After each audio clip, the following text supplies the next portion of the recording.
Thank you very much. Appreciate it. Is that better? Yeah. Yeah, thank you. Where'd you work out? Yeah.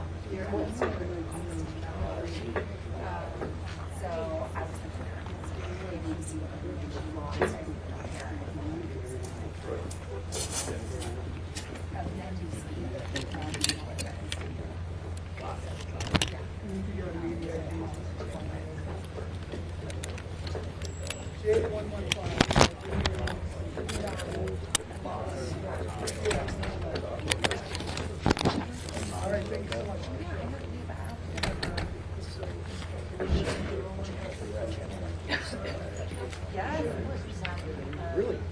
Yeah, I was a girl. Yeah. So, I know.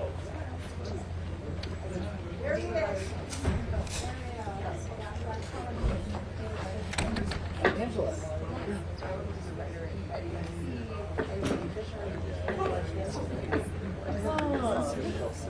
I like your art. She is.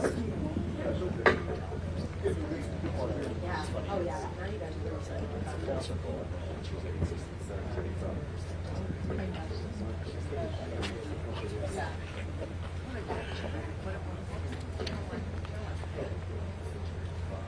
Oh yeah.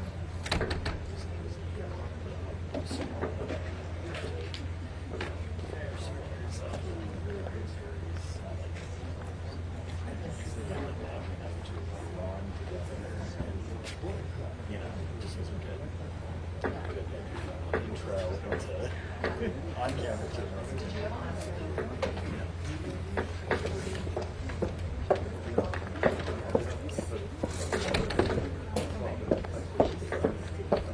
Yeah, this is over here.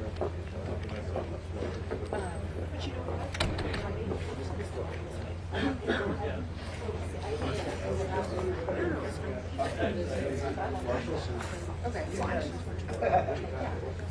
So we just, we're like scripting.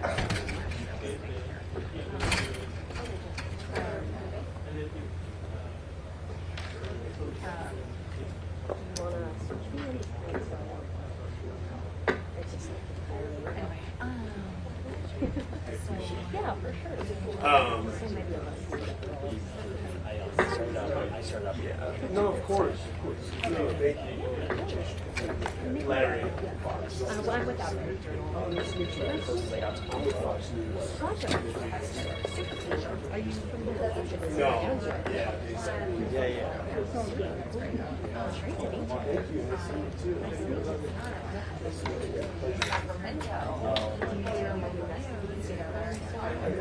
She and I are neighbors. Yeah.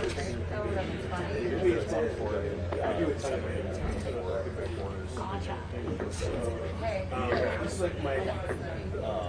But it's funny. I never see her food. It's either she gets in or I get in. Yeah.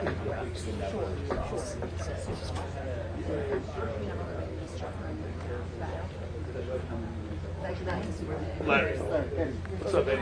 Nice to meet you. Where you been?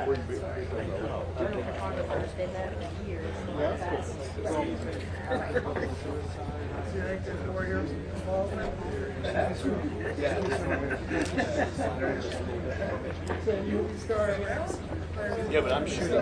No, I understand. I was here. I had a shot. Did I mess you up?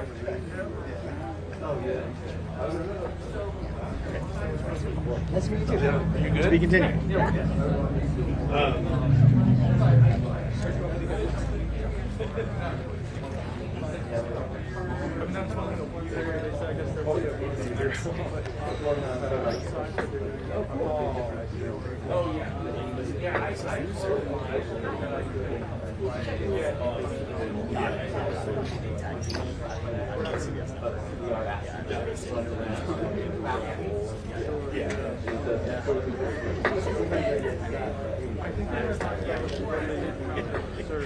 Right.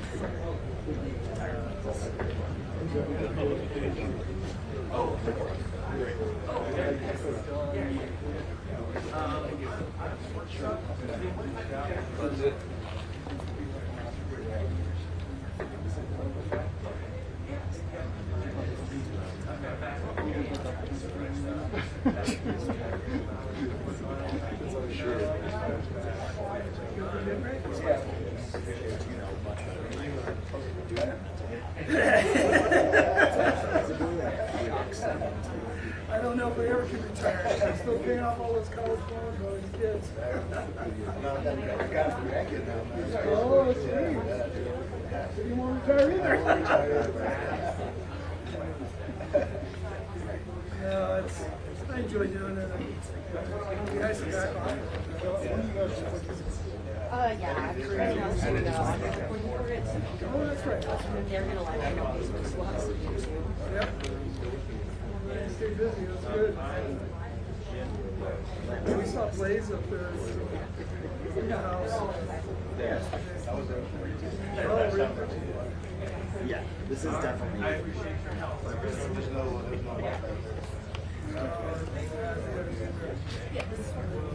Starlink.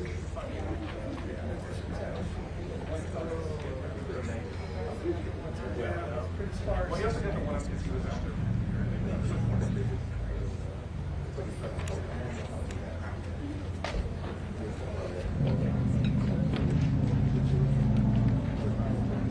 Right.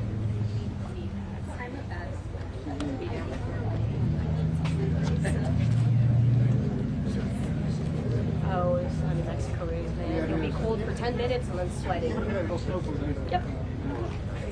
They're gonna start this week. You get all 4 seasons in a day. It's nice. My partner likes to golf and ski, and one day he got invited to ski and golf in the same day. The only places that you can live a life like that. I would say, yeah, usually. Certainly unique. Certainly. Hello, what they say to me? Start the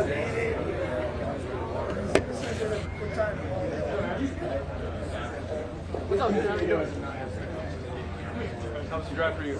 Not too bad. Not too bad. Yeah, same. Not having to go all the way up to Plaza. Pretty local corner here. Who's your supporter today? Okay. Oh, nice. Hey man, accidents happen. Were you out here yesterday? No, I wasn't. We have.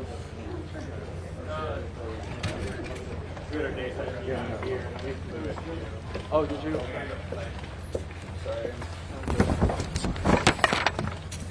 Good.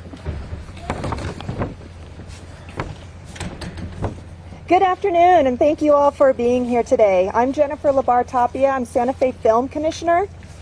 Today, Santa Fe and the film industry mourn the loss of 2 extraordinary individuals, Gene Hackman and Betsy Arakawa. Gene was not only a legendary actor whose talent shaped generations of storytelling, but he and Betsy were also longtime residents of our community, deeply woven into the fabric of Santa Fe. His talent is for generations to come with all of his storytelling. Gene's legacy in film is unparalleled, spanning decades of unforgettable performances, including some that are filmed right here in Santa Fe. His work inspired countless artists, actors, and filmmakers, and his impact will continue to be felt for generations to come. But beyond Hollywood, Gene and Betsy were our neighbors who embraced the Santa Fe lifestyle and embraced Santa Fe as their home. Their kindness, generosity, and love for this city made them more than just icons, but they were a part of our family. Our thoughts are with their loved ones and all who knew them and admired them. We join the film industry, their family, their friends, and all the people of Santa Fe in honoring their memory. Thank you. And now, Santa Fe County Sheriff Adon Mendoza will speak, along with Fire Chief Brian Moya from the Santa Fe County City Fire Department. Good afternoon, everybody. I'm Sheriff Adon Mendoza, Sheriff for Santa Fe, New Mexico, Santa Fe County. On Wednesday, February 26, 2025, at approximately 1:45 p.m., Santa Fe County Sheriff's deputies were dispatched to 1425 Old Sunset Trail, where Gene Hackman, 95, and his wife Betsy Arakawa, 65, and a dog were found deceased. An individual arrived to perform maintenance on the residence, became concerned after receiving no answer, and contacted neighborhood security to conduct a welfare check. Security then checked on the residence and observed Mr. Hackman and Miss Arakawa on the ground unresponsive through a window and called 911. Deputies arrived and gained access to the residence where they observed Mrs. Arakawa deceased. They continued the search of their home and located Mr. Hackman in a separate area of the residence, also deceased. A German Shepherd was also found deceased, and 2 other dogs who appeared healthy were located on the property. Deputies then secured the scene and notified the Criminal Investigations Division. Due to the unusual circumstances of 2 decedents in the residence, there was a concern for scene safety. Santa Fe City fire personnel and the New Mexico Gas Company were requested to the scene to test for carbon monoxide or other foreign elements. The scene was deemed safe, and approximately 9:30 p.m. a search warrant was issued and executed on the residence. Now, collected from the residence, from this search warrant, there were 2 green in color cell phones, 2 bottles of medication, 1 bottle of over-the-counter Tylenol, My Request medical records, and a 2025 monthly planner calendar. Those items were secured from the residence for evidentiary purposes.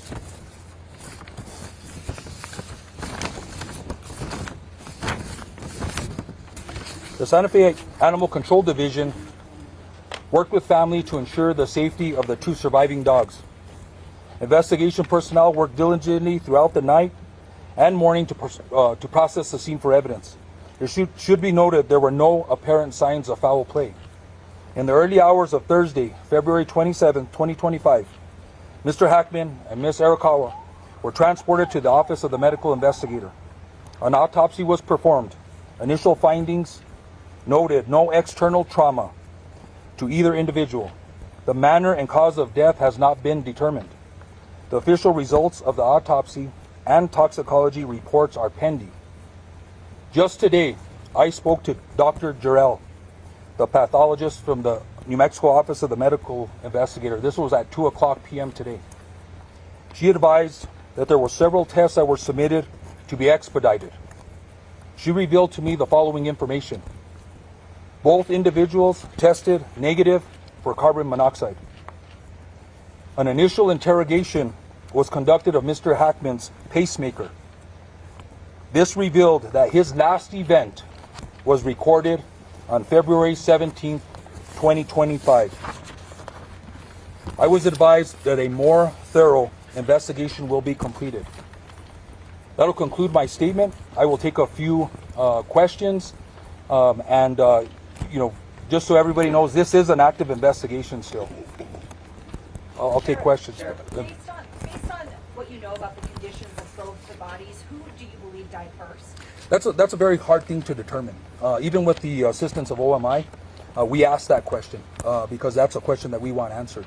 That's a very hard determination to make, and I don't think even OMI could make that determination based on the initial autopsy. Any other questions? In that 2025 planner that was mentioned in the search warrant return, were there events scheduled for either member of the couple for the coming weeks? Again, that'll be part of our investigation. We will look and try to gain access to the cell phones. We'll be analyzing cell phone data, phone calls, text messages, events, photos in the cell phone to try to piece a timeline together. One of the things is in an investigation is we try to piece a timeline together, usually before the event happens, and that gives us a lot of information. But in this case, it seems like we're doing a reverse timeline. We're doing a timeline from the time of death and the autopsy and the results, and we're going to start working our way backwards. We're going to do both, and then hopefully make a determination what may have happened to both the individuals. Sasha. When you were saying the last event on the pacemaker was February 17th, was that kind of give you a sign that's probably the day that he died, so they've dead for about 10 days? According to the pathologist, I think that is a very good assumption that was his last day of life. Sheriff, Is there any surveillance video? Why are the pills such important evidence? I'm sorry? The pills. Okay. the finding of the pills being such important evidence, and could that have been part of the cause of death? Well, of course, they're important evidence. These are things that I think are important for the pathologist and OMI to consider to try to make a determination what the cause and manner of death are. So all that information is collected not just for us, but we can provide that information to the pathologist and OMI so they can try and make a determination of what the manner and cause is. And I think that's important for OMI also. Sheriff, was there any surveillance video, and is that helping you to determine what may have led up to this? That's a good question, and that question's been asked. So, I respect the Mr. Hackman's and Ms. Arakawa's regard for privacy. I think everybody here understands that they were very private individuals and a very private family. There is no surveillance, as we know of right now, in the interior of the residence or the exterior of the residence that is going to help us determine a timeline or events that happened. Mr. Sheriff, have investigators, Sir? Tom Ansel with CBS News, have investigators been able to get into the obtained cell phones? Not at this time. We have them in our possession. Those were collected yesterday. It's going to take a process. We do have software, and we may have to reach out to other agencies for assistance to get past, if they're password protected, to get past the passwords and gain access to that information. So this is some other things that it's going to take a little bit of time. Sheriff, is there any information on the dog? There are names, Nikhil McClellan from the Albuquerque Journal. There are names on prescription bottles. Do we know any idea as to who was taking any of those medications? Yeah, due to HIPAA, I don't want to release who the medication was prescribed to or what the medication is. I think there's a HIPAA concern there, so I won't release that information. Sheriff, do you know the nature of the pills that were found by, what were those pills there? What were they? Yeah, I think I just answered that question. I think I stated I'm not going to release the actual medication or who it was prescribed to due to HIPAA questions. Sir? On the carbon monoxide part of it, does that, what the pathologist told you, does that rule out carbon monoxide, or is it possible it kind of dissipated from the body and we just weren't able to find signs of it? I think that's a question for the pathologist. It's with that information, I'm assuming that at the time of death that they were negative for carbon monoxide, which means to me that that is possibly ruled out. That's another conversation I think that we will have with the pathologist and OMI to make sure that that's still not indication, but it sounds like that's ruled out. Were there any signs that Betsy was under any form of distress? I don't have that information. Again, I didn't personally see the individuals, so there's no indication that there was any stress. There was no indication of any of that I can tell or that I can share, unfortunately. Has foul play been ruled out? Hold on. Anybody else? I know you've asked a question. Sheriff, was there any significance to the space here being located near her head? That detail and any more information about how the dogs died? No.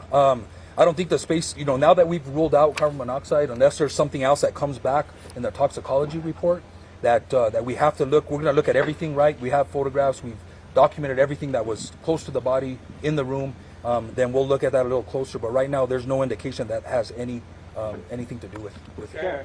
Were you able to determine whether they fell or not? Like, was there any trauma evidence on the bodies to suggest a fall? No, I don't think, there was any indication that again, there was no trauma indicated on the body. I'm assuming if they would have fell or injured themselves or a head injury or brain injury, that would have been discovered by the pathologist. So I'm going to say that they weren't. Just to follow up, but you saw the sunglasses and the cane on the floor, according to the police reports. That would seem to go against that. That's up to the detective and OMI to work out. I'm gonna take two more questions, and then that's gonna be it, sir. Can you say what the space heater was powered by? Was it gas powered or electric powered space heater? I don't know that information right off the top. Sir? How long do you think we'll have more concrete answers of what happened? Again, we're waiting for the autopsy results and the toxicology. The doctor, the pathologist, shared that information, which I think some tests were expedited, and so she shared that information with me because she thought it was relevant to the case and important for the public to know. I don't know. I don't know when the cause and the manner will be determined officially, or when the toxicology results come. I'm assuming the pathologist will wait for the toxicology to come back, so that'll help her make her decision on what the cause and manner is. But it could be months or 3 months or longer, in my experience. When is the last One more known- question. When is the last known contact with either Betsy or Gene? Again, that's been one of our challenges because of their privacy. So one of the challenges is trying to determine that timeline. I think the event of the pacemaker gives us an idea, but we're gonna sift through the cell phone records. We're gonna go through the planner. We're contacting workers, maintenance workers, family members, security. We're gonna be talking to security. It's a secure subdivision. There's in and out that I believe is documented. So we're working with them to try and determine, when the last contact was, and that'll help us put together the timeline. So thank you, everybody. I hope this answered some questions. And again, if we get more information, we will release that. I know there is concern and interest in Mr. Hackman and Mrs. Arakawa, and I just appreciate your patience. Thank you.